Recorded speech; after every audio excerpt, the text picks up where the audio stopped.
Hello aspirants, welcome back. Welcome to this wonderful platform. या AP अकॅडमीच्या online प्लॅटफॉर्मवरती तुमचं स्वागत आहे एस्पिरंट्स. आजच्या लेक्चरमध्ये आपण पाहणार आहोत कार्बोहायड्रेट्स अँड इट्स क्लासिफिकेशन.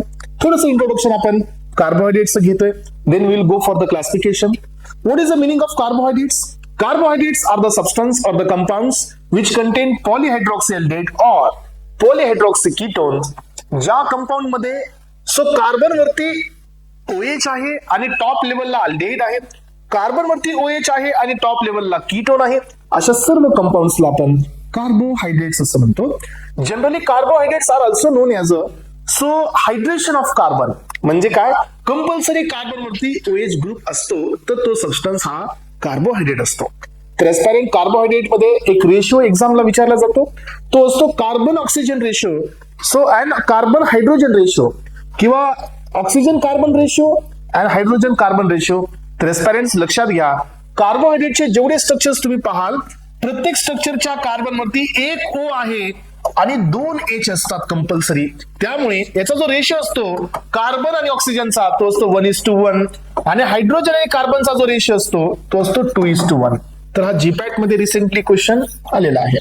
चला, तर एस्पिरंट्स नेक्स्ट पॉइंट आहे की आपल्या बॉडीमध्ये जेवढे कार्बोहायड्रेट एक्झिस्टेड असतात हे डी आयसोमर मध्ये असतात. एल आयसोमरचे कार्बोहायड्रेट्स ह्युमन बिंग मध्ये एक्झिस्टेड नसतात. चला, तर हा पण पॉइंट आपण कव्हर अप केला. यानंतर एस्पिरंट्स आपल्याला ब्रॉडली क्लासिफाय करायचं आहे कार्बोहायड्रेट्सला. तर generally carbohydrates are classified on the basis of number of monomers. मोनोमरचे युनिट्स किती आहेत या बेसिसवरती कार्बोहायड्रेटचे 3 मेन क्लास दिले जातात. यातील पहिला क्लास आहे मोनोसॅकराइड्स. सी एस्पिरंट्स, क्लासिफिकेशन थोडंसं आपण क्लिअर करून घेणार आहोत एस्पिरंट्स. कार्बोहायड्रेट्स यांचा पहिला क्लास आहे मोनोसॅकराइड्स. मोनोसॅकराइड्स इट मीन्स की यांच्यामध्ये एकच युनिट आहे. मोनो स्टँड फॉर 1 अँड मोनोसॅकराइड्स मध्ये एकच युनिट असल्यामुळे, ओनली 1 युनिट इथे प्रेझेंट असल्यामुळे कोणत्याही प्रकारचा ग्लायकोसायडिक बॉन्ड नसतो. कोणत्याही प्रकारचा ग्लायकोसायडिक बॉन्ड नसल्यामुळे हे जे सॅकराइड्स असतात यांचं फर्दर हायड्रोलायसिस होत नाही. हे सिंपल शुगर म्हणून ओळखले जातात एस्पिरंट्स. पहिला क्लास आपण घेतोय मोनोसॅकराइड्सचा. यामध्ये 2 प्रॉपर्टी आपण याच्या पाहतोय की यामध्ये एकच युनिट आहे शुगरचं. सेकंड, युनिट एक असल्यामुळे कुठल्याही प्रकारचा ग्लायकोसायडिक बॉन्ड इथे एक्झिस्टेड नाहीये. देन नेक्स्ट पॉइंट, याला आपण सिंपल शुगर असं नाव देऊ शकतो. Simple sugars. आणि नेक्स्ट वन आहे नॉट हायड्रोलाइज्ड. यांचं हायड्रोलायसिस होत नाही because they do not contain any glycosidic linkage. मग यानंतर एस्पिरंट मोनोसॅकराइडचं पुन्हा वापस क्लासिफिकेशन आहे on the basis of number of carbons. हा पहिला जो क्लास आपण क्लासिफाय केला तो होता on the basis of monomers. Monomers म्हणजे काय की शुगरचे किती युनिट्स आहेत या बेसिसवरती क्लासिफिकेशन देण्यात आलं होतं. आता हे जे क्लासिफिकेशन आहे हे on the basis of number of कार्बनच्या बेसिसवरती आहे. जर तुमच्या कंपाऊंड मध्ये यामध्ये एक्झाम्पल्स पहा, 3 कार्बन युनिट असेल तर यांना नाव देतो आपण ट्रायोजेस. जर 4 कार्बन युनिट असेल तर यांना नाव देतो आपण टेट्रोजेस. देन 5 कार्बन युनिट असेल तर this is called as a pentoses. And 6 carbon unit असेल तर यांना नाव देतो आपण हेक्झोजेस. 7 कार्बन युनिट असेल तर यांना आपण नाव देत असतो हेप्टोजेस. तर एस्पिरंट्स अशा प्रकारे यांचे मोनोसॅकराइडचे सब क्लासिफिकेशन केलं जातं. पण यामध्ये पुन्हा वापस डिफरन्स असतो. असे काही 3 कार्बनचे कंपोनंट्स ज्यांच्यामध्ये फंक्शनल ग्रुप हा अल्डेहाइड आहे. असे काही 3 कार्बनचे कंपोनंट ज्याच्यामध्ये फंक्शनल ग्रुप हा कीटोन आहे. म्हणजे अल्डोलेज अँड कीटोलेज. पुन्हा यांचं फर्दर क्लासिफिकेशन आहे. मग आता यामध्ये एस्पिरंट्स तुम्हाला इथं मगअपच करावं लागेल की हा तुमचा ग्लिसर अल्डेहाइड हा 3 कार्बन कंपाऊंड आहे. ज्याच्यामध्ये अल्डेहाइड आहे तोच तुमचा डायहायड्रॉक्सी ऍसिटोन असतो ज्याच्यात कीटोन आहे.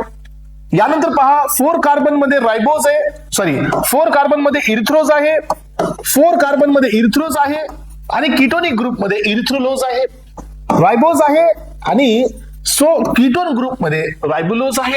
देन नेक्स्ट वन 6 कार्बन मध्ये इथं ग्लुकोज आहे, मॅन्नोज आहे आणि गॅलेक्टोज आहे आणि इथं एक असतो तो म्हणजे तुमचा फ्रुक्टोज आहे. तर एस्पिरंट्स हा डिफरन्स असतो तुमच्या मोनोसॅकराइड्स मध्ये. हा डिफरन्स आहे मोनोसॅकराइड्सच्या सब क्लासिफिकेशन मध्ये. 7 नंबरचं एवढं काही इम्पॉर्टंट नाही, सिडोहेप्टुलोज असतो हा.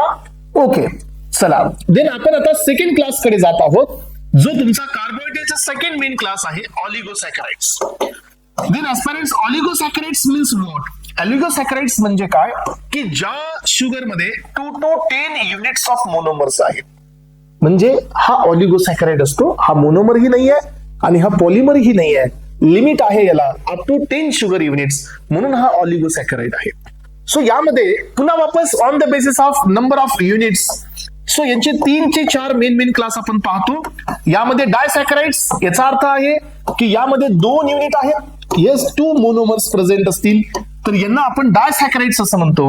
यांची 3 एक्झाम्पल आहेत. यातील पहिलं एक्झाम्पल आहे लॅक्टोज, सेकंड एक्झाम्पल आहे maltose, and then third example आहे सुक्रोज. देन आहे एस्पिरंट्स ट्रायसॅकराइड्स. ट्रायसॅकराइड्स म्हणजे काय, इथं 3 युनिट्स आहेत. So there are 3 units of the monosaccharides, यांना आपण ट्रायसॅकराइड असं म्हणतो. तर याचे एक्झाम्पल आहे रॅफिनोज, जो तुमचा ट्रायसॅकराइड आहे. देन टेट्रासॅकराइड्स, इट मीन्स यामध्ये 4 युनिट्स असतील तर हा आहे तुमचा टेट्रासॅकराइड्स. सो यामध्ये याचा जो एक्झाम्पल असतो तो असतो स्टॅचिओज. तर हा तुमचा एक शुगर आहे ज्याच्यामध्ये 4 मोनोमरचे युनिट्स आहेत. चला तर एस्पिरंट्स, यानंतर पहा नेक्स्ट बीट, जो तुमचा पुढचा क्लास आहे, थर्ड आणि लास्ट क्लास, तो आहे polysaccharides. What is the meaning of polysaccharides? पॉलीचा अर्थ असा असतो की यामध्ये मोर दॅन 10 युनिट्स एक्झिस्टेड असतील तर हा पॉलिसॅकराइड्स म्हणून काम करतो. याचे पुन्हा वापस 2 क्लास आहेत aspirants. Then again it has been sub classified on the basis of similarity and dissimilarity of the monomers. याचा अर्थ काय, जर एखाद्या पॉलिसॅकराइड्स मध्ये एकसारखेच सगळे युनिट्स प्रेझेंट असतील तर तो असतो होमोपॉलिसॅकराइड्स. आणि एखाद्या कार्बोहायड्रेट मध्ये सो वेगवेगळे जर मोनोमर्स प्रेझेंट असतील तर तो असतो हेटेरोपॉलिसॅकराइड्स. हा, यांच्यामध्ये नंबर जास्त आहे, पण सर्व सारखे असतील तर होमोपॉलिसॅकराइड्स, आणि काही वेगळे असतील, वेगवेगळे युनिट्स एकमेकाला जर जॉईन असतील तर तो असतो हेटेरोपॉलिसॅकराइड्स. होमोपॉलिसॅकराइड्स, हे पहा, होमोपॉलिसॅकराइड याचा अर्थ असा असतो सेम युनिट याच्यामध्ये प्रेझेंट असते. Similar unit upon hydrolysis you will get same number of monomers. Homopolysaccharides example पहा. फर्स्ट एक्झाम्पल आहे स्टार्च, सेकंड एक्झाम्पल आहे डेक्स्ट्रीन, थर्ड एक्झाम्पल आहे डेक्स्ट्रान. येस, नेक्स्ट एक्झाम्पल आहे inulin. Inulin is very important कारण हा GFR मेजरमेंटचं काम करतो. देन नेक्स्ट एक्झाम्पल आहे ग्लायकोजन. देन नेक्स्ट एक्झाम्पल आहे ग्लायकोजन नंतर सेल्युलोज. सेल्युलोज हा पण होमोपॉलिसॅकराइड आहे. आणि लास्ट एक्झाम्पल आहे एस्पिरंट चिटिन. तर एवढे जे असतात हे आपल्या बॉडीमध्ये होमोपॉलिसॅकराइड्स असतात एस्पिरंट्स. यानंतर पहा हेटेरोपॉलिसॅकराइड्स, इट मीन्स की ज्यांच्यामध्ये वेगवेगळे युनिट्स प्रेझेंट आहेत. हे हेटेरोपॉलिसॅकराइड्स एक्झाम्पल मध्ये फर्स्ट आणि मोस्ट इम्पॉर्टंट एक्झाम्पल आहे hyaluronic acid. Then next example आहे सो कॉन्ड्रेटिन प्रोटीन, येस, किंवा कॉन्ड्रेटिन सल्फेट. यानंतरचे एक्झाम्पल आहे heparin sulphate, heparin sulphate, chondroitin sulphate. Then next example आहे dermatan sulphate. Yes, dermatan sulphate. हे सर्व हेटेरोपॉलिसॅकराइडचे एक्झाम्पल आहेत. आणि नेक्स्ट एक्झाम्पल आहे, अजून एक आहे केराटन सल्फेट. तर एस्पिरंट्स, एवढे सर्व ड्रग्स आहेत, सर्व कार्बोहायड्रेट्स आहेत ज्यांना आपण कन्सिडर करतो हेटेरोपॉलिसॅकराइड्स. तर एस्पिरंट, जनरली पाहिलं आपण carbohydrate has been classified into 3 classes on the basis of number of units of monomers, monosaccharides, oligosaccharides, and polysaccharides. Monosaccharides further classified on the basis of carbon, triages, tetrages, pentages, and hexages and heptages. Then oligosaccharides further classified on the basis of number of units. If there is a 2 units, then disaccharides, 3 units, then tri, 4 units, then tetra, penta, hexa. अशा पद्धतीने आपण up to 10 पर्यंत जाऊ शकतो. But यामध्ये important class असतो डायसॅकराइड, जो आपण पुढच्या लेक्चरमध्ये घेणार आहोत. यानंतर पहा एस्पिरंट्स, नेक्स्ट वन आहे पॉलिसॅकराइड्स. पॉलिसॅकराइड्सचं पुन्हा वापस क्लासिफिकेशन आहे on the basis of 2 things. So एक की सिमिलर तुमचे मोनोमर्स आहेत की वेगवेगळे मोनोमर्स आहेत, या बेसिसवरती आपण यांना क्लासिफाय करतो. होमोपॉलिसॅकराइड्स आणि हेटेरोपॉलिसॅकराइड्स. होमोपॉलिसॅकराइड्स इट मीन्स की यांच्याकडे सगळे सारखे युनिट्स आहेत, सगळे मोनोमर्स सेम आहेत. हेटेरोपॉलिसॅकराइड्स मध्ये मोनोमर मध्ये डिफरन्स आहे, तर ते झाले हेटेरो. तर एस्पिरंट, या बेसिसवरती आपण ते क्लासिफिकेशन केलं. हे सर्व एक्झाम्पल्स तुम्हाला दिले. चला, तर आय होप की you will understand this lecture. आणि या लेक्चर थ्रू तुम्हाला बरीच इन्फॉर्मेशन भेटली असेल regarding to the carbohydrate. Okay, चला, thank you so much aspirants. Have a nice day. Thank you.